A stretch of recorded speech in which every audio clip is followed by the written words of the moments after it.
I think some of us did the Beethoven 9 prom that's being shown, the one from 1991. I actually don't think I did. So who did do it, and who can remember things about it? Annette, do you want to kick us off? Well, I found my 1991 diary, and I found that I did indeed do this, this concert, and it also says Stu to stay, but I don't remember getting him a ticket, but maybe I did. Do you remember who he is? That's the main thing. Yes, I do. Yes, I do. He was a chum from university.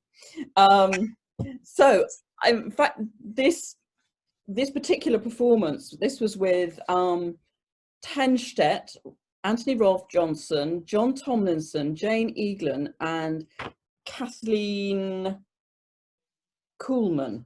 That's right. The one cassette tape that I took with me was a recording from the radio of this Beethoven 9 with Tenstedt. So I'd just come back from the States, did the concert, and that was the one piece of music that I took with me to the States when I went to live there. So I had a connection. I had something that reminded me that I may not be there, but I still am a member of this wonderful choir. That's amazing, actually. That feeling of belonging to the choir, even if you're on the other side of the world. Anybody else? Did anybody else sing in it? Rachel, did you sing in it? I think I sang in it. Yes, I think I remember, because it was Richard Cook's last concert as chorus master, and he left after that. So I've got a really clear memory of the end of the concert, actually, and just the whole hall, so much applause, and it just didn't stop, and it didn't stop. Yeah, I'm afraid I remember that more than the actual performance, and just being able to look across the hall and catch the eye of someone who was standing in the arena. Quite extraordinary. Love singing in the Proms. Yeah, it is amazing. Jeff, what about you? Well, I can't remember singing it, and I won't know until I see the broadcast at the end of the month. And if I see myself on the platform, I'll be able to answer the question. I've done so many B9s, I can't, they all merge into one. We did 3 performances of B9. I think I mentioned it earlier, in the festival hall with Tenstedt. And on the second, we had a very large Russian bass. I don't know if any of you remember these events. He was as wide as he was tall, and he had the widest what's the word? Vibrato. Vibrato, that's the word I'm looking for. Widest vibrato manageable, and it's really disconcerted Tenstedt, because you couldn't tell what note he was singing, and you could see that by Tenstedt's body language, he wasn't happy with this. He was quite upset by it, because it was upsetting the ensemble. But anyway, on the second night, I got into the lift by chance with Tenstedt at the back of the festival hall, and I said to him, by way of conversation, "You must be feeling very confident about this evening's performance, Maestro, after last evening's tour de force." He said, no, he said, "I'm not." He said, "I'm very worried about it. He said, "You're only as good as your last performance." He said, "As far as I'm concerned, last night's performance is done and dusted. Tonight's is the most important performance I'm faced with delivering," he said, and I take no comfort from what happened last night. Nothing terribly novel, but the first Verdi Requiem I did was in 1988, and with John Pritchard, and I can remember who 2 of the soloists were: Julia Varady and Dennis O'Neill. And Dennis O'Neill was you wouldn't think it. Dennis O'Neill is Welsh, but has a wonderful Italianate tenor voice. I think he's still around, but it was just a very memorable concert. That was on television, and I still have somewhere the tape of it. I've never converted it to a CD or a DVD, but I do have that. Which, if I had a player anymore, I would look at it every year.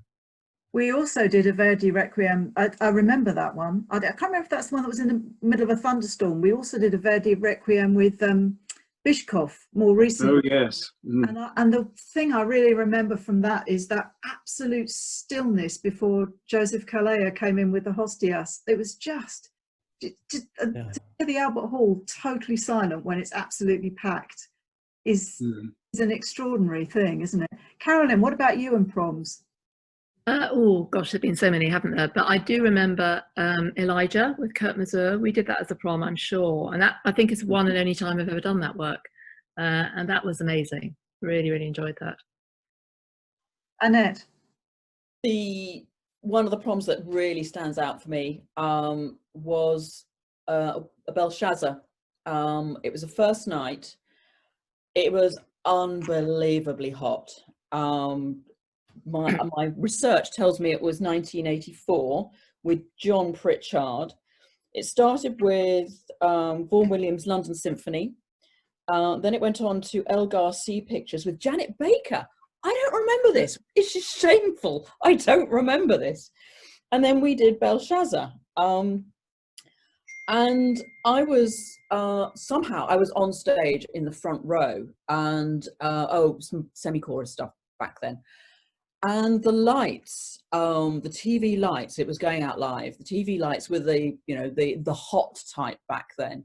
And when they turned them on, I mean, it was hot enough in there. It was just like the sun came out, and we were just boiling hot, really, really hot.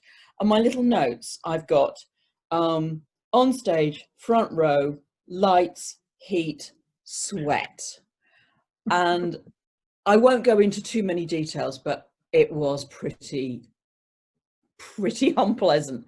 But the concert was fantastic, absolutely fantastic. I was hoping they were going to show that one again, but not to be. But it really was, an amazing concert, and thrilling, absolutely thrilling. The soloist for that was Stephen Roberts, who I don't recall at all either, which again is quite shameful. But I do remember the event, and I remember the heat. I remember that. That was the first time I'd done Belshazzar. I remember thinking, wow, I'm going to bank that one. That was. Yeah, I think it was for me, first time for me as well.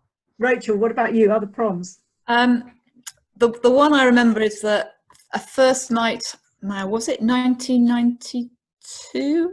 Dream of Gerontius again. I think it might have been Mark Elder conducting. I remember making my best face. He told us to screw up our faces and, act the words as we went along. I was doing my best demon's face, low-born clods of brute earth, sprinkling up my nose. And when we watched it back, there I was on close-up on the camera, my nose all sprinkled up. So that was one I remember. I just remember having seen some people at a lunchtime choir that I was involved in at the time. They were so jealous that we were singing in the first night. They said, "Isn't the prom?" "Oh yes," I said, "My choir's singing." Oh, that was a great moment. But more recently, the one we did, was it the Verdi Requiem with Andres? It's going to come back to me. It was so quiet. Oh yes, Orozco Estrada. Yeah, yeah. And he wanted that were hoovering the floor in the Albert Hall. He made them stop because it needed to be that quiet. He didn't want to be able to hear the hoovering in the background. That was Lise Davidson, wasn't it? That was Lise Davidson who the soprano soloist. She was just. It was the first time I sung with her and Sarah Connolly, and they. I mean, that was an amazing concert. An amazing concert. Jeff, any proms for you? Well, the one that sticks in my mind most recently, have been so many, I've been trying to filter them, but is the Verdi Requiem with Bishkov was particularly outstanding. We did it with the BBC Symphony Chorus. That stood out. Bishkov was outstanding, I thought, I thought the two choirs together sounded absolutely astonishingly good. I remember him rehearsing the soloists, the female soloists for that at the orchestral rehearsal, which was somewhere weird like Reading or Watford or one of those. It was Reading, yes. Yeah, one of those. Is it always a Coliseum or a Hippodrome or something like that?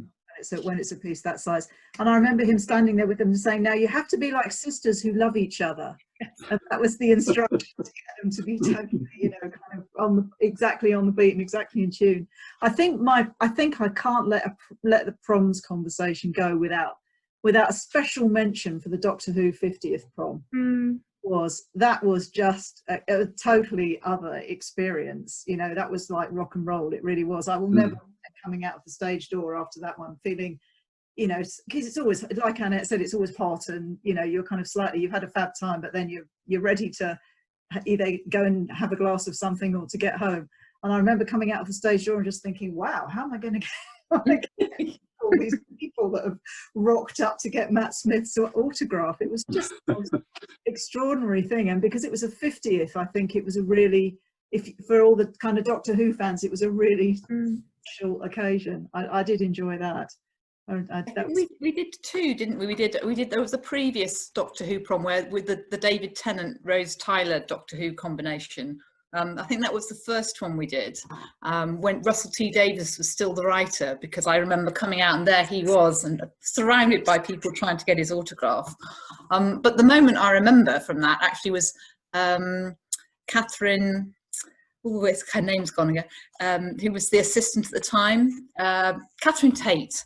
Just walking out, and they weren't expecting to see her, and the whole place erupted like it was, I don't know, a football stadium. They were just so excited to see her, and I could see her really clearly, and she was visibly taken aback by it. She just wasn't expecting it. And I love things like that, because it brings people who wouldn't usually come to a kind of classical concert into the Albert Hall, and then they might, you know, they might kind of get hooked on music and come back to something else. It's a really real plus side.